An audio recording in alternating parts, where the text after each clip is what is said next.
Using the AATCC8 method, we are going to determine the amount of color that's transferred from the surface of colored textile materials to other surfaces by rubbing. So to begin, you're going to create your test specimens.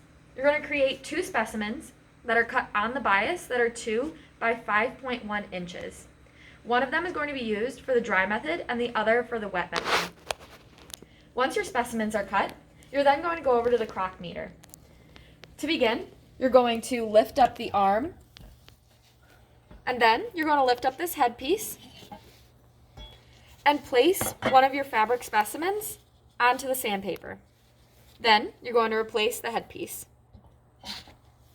Then you're going to take a piece of white cotton fabric and attach it to this part right here, and then use the clamp to secure it in place.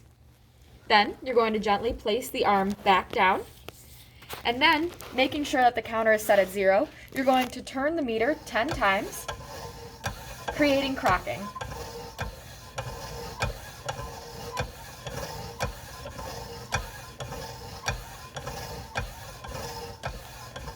Once your 10 turns are up, you're going to lift the arm back up, then removing the clamp, you're going to take the cotton piece off. Then you're going to prepare the wet method. Making sure that your balance is zeroed out, you're then going to take a piece of the white cotton fabric, then you're going to place it onto the balance. You're going to want to note the weight, and then to make it a little bit easier, you're going to try to multiply your weight by 0.65. This is because you want to make sure that the weight is 0.65 times heavier than the dry crocking weight.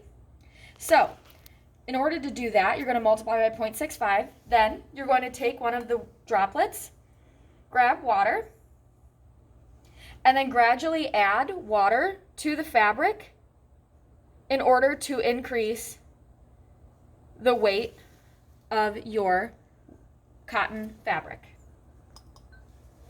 Then, once you've done that, you can remove the fabric from the weight, or from the balance.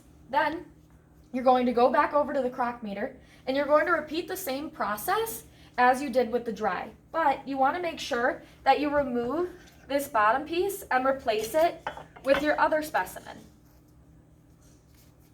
in order to ensure accurate results. Again, replacing the head, and then applying the wet cotton piece to the top and adding the collar to secure it in place.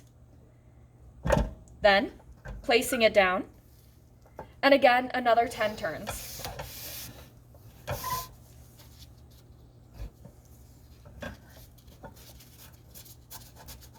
Sometimes it might come out of place, but you just want to make sure that you are holding it.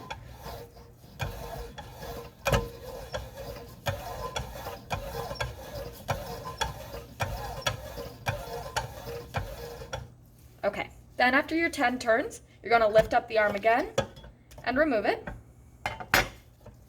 taking off the collar, and then gently taking your cotton fabrics. You're going to want to be gentle, but then also too with the wet fabric, you're going to want to make sure that it air dries as well before you evaluate it. Then, once dried, you're going to take both of your cotton fabrics and you're going to go over to the Macbeth Spectralite.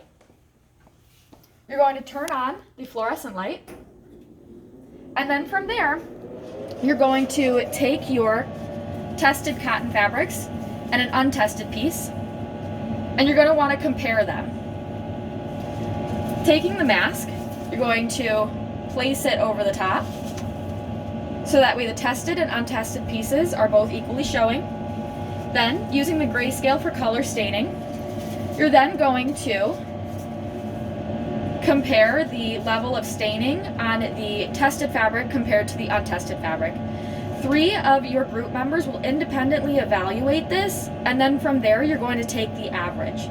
Make sure to record your results on your lab.